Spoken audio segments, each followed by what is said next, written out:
హృదయ పరిశీలన చేస్తున్నాడు. మన హృదయం ఎలా ఉంది, మన హృదయం ఆయన మీద ఆనుకొని ఉందా లేదా, మనం ఆయన మీద ఆధారపడి ఉన్నామా లేదా, మనం ఆయన తట్టు తిరిగి ఉన్నామా లేదా అనేటువంటి ఒక సంకల్పాన్ని కలిగి, మీకు నచ్చిన ఎడల నాతో పాటు బబులోనుకు రండి.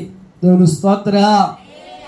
చూడండి, సామెతల గ్రంథం, పరిశుద్ధ గ్రంథంలో ఒక మాట మీకు గుర్తు చేస్తాను. 4వ అధ్యాయము 23వ వచనం.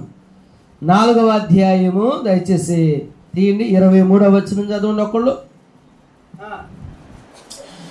నీ హృదయములో నుండి జీవదారులు బయలుదేరును, కాబట్టి అన్నిటికంటే ముఖ్యముగా నీ హృదయమును భద్రముగా కాపాడుకొనుము. దేవునికి స్తోత్ర.